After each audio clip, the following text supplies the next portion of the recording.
Hello, Andy Graham of hoboontheroad.com. I'm on Lake Atalan, one of the most beautiful lakes on the planet. I'm sure that's a very subjective opinion, but I've been traveling for about 14 years. I don't have a permanent residence. I'm always living in different locations.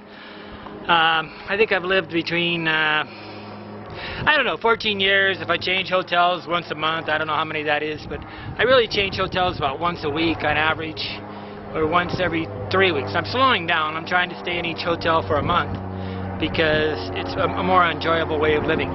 But bottom line is I've probably stayed in 1,000+ hotels in my life. And today I wanted to talk about hotel reviews. We own a website called hoboontheroad.com, and every once in a while, we don't get that many reviews right now on hotels, but we have 2,000 or 3,000 hotels, and it's a relatively new site, needs populated. But we're trying to let all the owners of the hotel do it. Now, what happens is sadly, about 95% of the reviews so far are done by the hotel. They try to game the system, and I get on TripAdvisor, and my whole feeling is somebody's gaming the system. Okay, let me tell you about reviews. Okay, I can go write a review for a hotel and then try to make money by getting a reservation on the hotel. Wait a minute, something's screwed up here. And this is my problem, morally. I'm not going to do a review for a hotel, then push the hotel, because bottom line is just an advertisement. That's not ethical, but that's the way it works. So 99% of the reviews written by travel writers are written so that they get the hotel to give them a commission. Now, bottom line is I just say go straight to... The only ones that are not are the paper guidebooks that don't get a click-through commission. If it's on the internet, it's almost always corrupt. I'm not going to say it's corrupt because it is, at the end of the day, your choice to rent a room in a hotel. But most advertisement is pay to play. No, most reviews are just paid advertisements. Okay, they pay the writer to write something nice about it as a review, which is really not a review, because a review would be probably 50% bad, 50% good. I'm thinking about hotel reviews because I'm always trying to come up with a way to review a hotel. Now, we're kind of doing a travel guide on Lago Atalan right now called mylagoatalan.com. It's a website. I have 100 of these on 100 specific locations where people can travel the world slowly. Or they could go live there, or they could hang out. They could retire in one of these 100 locations. So we have 100 different websites. If you click on, I don't know, our website and sit there, and at the top, in the very top banner, there's a link that says, I don't know, live the good life or something, and it'll show you 100 places. Then I got a map now I put up there yesterday. But I'm going to go over, I'm actually, as we stand on the 1st of this month, I've paid up to the 1st of, this is 2012, up to the 1st of this month, I've paid up to the end of the month. I'm going to move to another hotel. I've been trying to find another hotel, or 3 hotels in San Pedro that I can recommend. I get on a Lonely Planet yesterday, and I was laughing because a lot of the hotels are out of business. I want to recommend, first of all, I don't give many recommendations on hotels. So if I give a recommendation, it means it's pretty darn good. Okay, the second thing is, I feel obligated when I give one. I wrote about a bed and breakfast in Indiana, and I'm not that enthused. I mean, the price is pretty high, and I think it's got some really good features, but it's a pros and a cons, right? But they gave me a free room, so I, tried to stay on the middle of the bridge, right? Bottom line is, I don't want to get paid. I don't want to get free rooms. I've only had free rooms like 4 or 5 times in my life. Okay, and that's 14 years. If you get the average travel writer, they're going to review a hotel and they're going to live for free. It's twisted, guys. They can't do an honest review because they're going to create an enemy. What if they don't like the hotel? I mean, I thought about doing an appraisals of hotel where the hotel pays me and I don't write it on the internet. I just basically go through a laundry list of about 1,000 questions and tell them what's good and bad about their hotel so their staff could do it. Bottom line is, when I read a review, I don't care, because I know. Wade wrote me the other day. He says, yeah, I'd like to read a guidebook if you wrote it. Wade Shepard from Vagabond Journey. He says, I want to have a guidebook written by somebody I trust. Okay, I'm obnoxious. I will tell the good and the bad. I just can't be bothered, because I'm too old for that. I made enough money. I've had enough careers. My life is complete enough. I just want to like myself. Okay, so I'm going to move to another hotel and live in it for probably 3 weeks to try to review it. I laugh at, I mean, how hard it would be to be a Lonely Planet, Rough Guide, or Let's Go, or Moon, or any one of these travel books. Send a novice writer in here, and he sits there and he or she tries to find the best hotels. If they don't live in the hotel, you don't know the pros and cons of it. And how could you live in 4 hotels for a week? I mean, most of the things are pretty good for the first day. It's after 3 or 4 days where you start going, okay, the church started up, made a lot of noise. A very big worry here. The second one is I can recommend a new hotel and it goes out of business. I was thinking about it today. Really, one of my best strategies would be one of the reasons why this hotel I'm in right now, called the Hotel San Antonio in San Pedro La Laguna in Lago Atlan, it's one of the best hotels I've ever been in. It's because it's a family hotel. You see the father sitting up there, you see Marcos and then his brother come over on a motorcycle, then Marcos' wife, sometimes his children. You see Nacha, his sister, works here. It's really tough to know this until you've been around a long time, but I'm in a family rent. I had a really great hotel, Grand Hotel Quito, I really loved in Quito, Ecuador, in the old part, called, that was ran by the family. Then sort of had troubles because the one son left and whatever, but bottom line, it still was a wonderful family ran hotel. And when they say bed and breakfast, I don't care about bed and breakfast. What I care is family run, home away from home. I mean, come on. That's what we really want. Don't we want somebody that cares about us? Okay, I'm always trying to come up with recommendations on how to do this. I'm in Lago Atlan, and I really think that reviews should be paid for by the potential readers. Now, the thing is that everybody, okay, not the readers, the people that are coming to live in the lake. Like I'm always amazed. What happens is this. A person will write me and says, I really love this hotel. I really love this. They want me to, even sometimes they've done all this research, and say, we're in a big problem. People that read travel blogs are not reading it to learn. They've already somewhat made their mind up. They made their mind up they're going to go to Lago Atlan, or they're going to go to Thailand, or they're going to go to Latvia, Riga, Latvia, wherever they're going. And they want to read something that confirms that they made a good decision. If I say the truth that causes them to lose faith in a place, they're angry at me.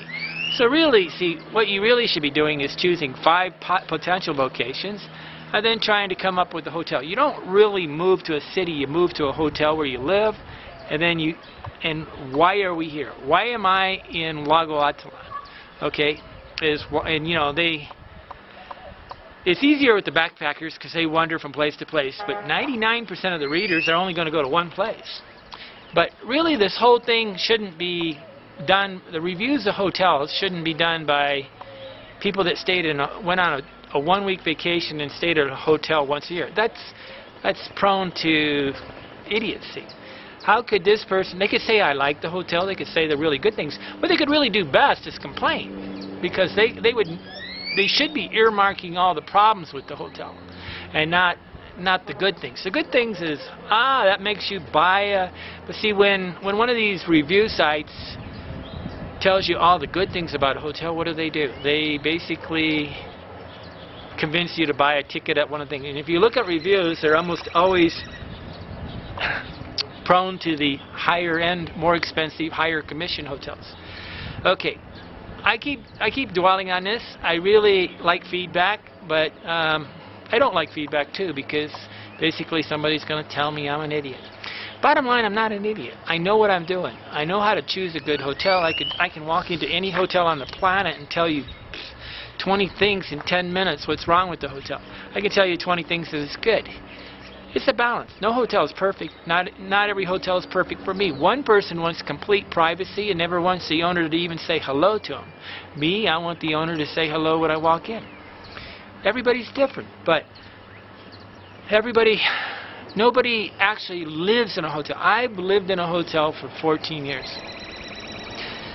I like a family-ran hotel where the mother and father are in it. I like the children to be on the internet, because if they're on the internet, the father and mother are going to keep the internet working. Okay? I want to share the internet with only about 10 people, 15 people. I don't want to share it with 100 people in the hotel. I mean, I couldn't imagine sharing the 5-star hotel and finding out they only had one connection. Okay? Because they'll do that. Have one connection shared by 500 people, right? Or, whatever. I want to know that there's a connection for every 10 people. I want to know things like that, and because I need the internet. I have a business. Now, other people want to make sure their swimming pool is good, or that they got a view of the lake, or that there's children, people to watch the children. Somewhere along the line, the travel industry has to have a way so that the people that actually do, like Wade or me, that do live in hotels, could get paid to review hotels. I don't know how to do it. I don't want it. It can't be done by the hotels, or that's going to be. I can't live for free and give a review. That's just not correct. Okay, there's wrong ways and right ways to do it.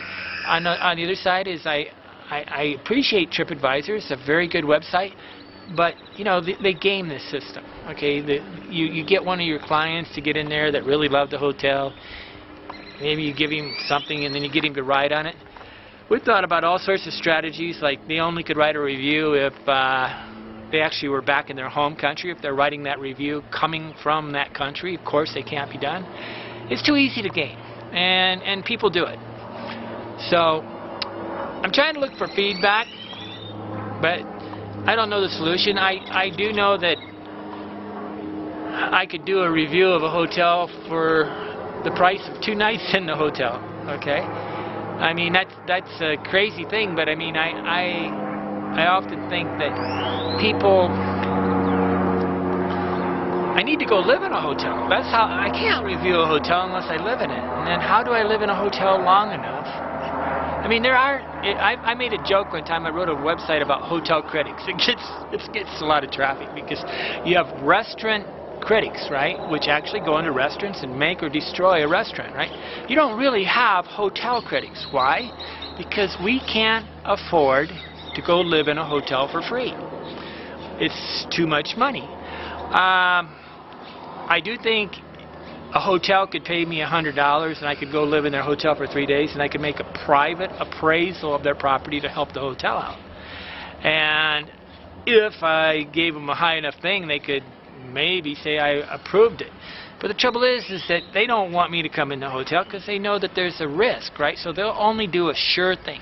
A hotel review only will let a person live in there if it's a sure thing. This is sad. The whole hotel industry is a scam. It's trying to get you to buy the most expensive, buy or rent a room in the most expensive hotel so they get the biggest commission. The price of hotels in 85% of the planet start out at around $5 to $10, $15 a day. Anytime, in Europe, United States, Australia, Seoul, Korea, things, yeah, the hotels cost more because those are the overdeveloped planets. That's the 15% of the planet that are rich. The other rest of the planet, the other 85, the rooms should be around, start out at 10 and go up to 15, and a really, really, really, really good hotel should be 50. Okay? You can have one of the best rooms on the planet for 50. When you start paying more than 50, you better have armed guards, concierge service, swimming pools, golf courses. You should have such a bundle of benefits that it's ridiculous. It's not going to be the hotel room that's costing that. It's going to be this, jacuzzi, swimming pool, hot tubs, whatever. Okay, but it's tough. It's a tough business. Hotel reviews. How do we do it? I want to know how a travel writer is supposed to make money honestly, ethically, and give a review of a hotel, but not get paid by the hotel. We get paid, I don't do it, but we can get paid in many ways. We can make a commission when you click on a link and go rent the room. We can get paid when the hotel gives us a free room. But if we're not getting paid with those things, and I'm just going into a room and doing a review, how do I do it? One way I'm going to do it, we're going to do little paper guidebooks for each of these 100 locations, and we're going to publish them as a guidebook. But it's going to take a lot of work on my part, and I have to invest, $1,000, $2,000 per location just in collection of data. It's a lot of work, a lot of time. I'm only 56 years old. How can I do this? Okay, just trying to give you an idea, an understanding of what a travel writer deals with when they're doing a hotel review. It's not simple. We really need to have enough money to go in the hotel and live at least 3 days, because they could hide everything for 3 days, but after 3 days all the Mickey Mouse stuff starts to come out. Crazy part is I can go into any hotel, I could tell them I'm a Lonely Planet travel writer, and they just doesn't faze them. Most of the time they just don't care. The good hotel is just a good hotel.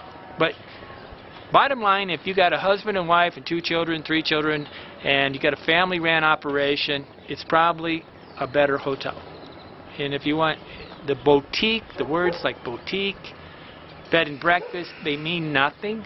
What you want is a family that wants to take care of you, that cares about you. Okay, Andy, hobo traveler in Lago Atilan, one of the most beautiful lakes in the world.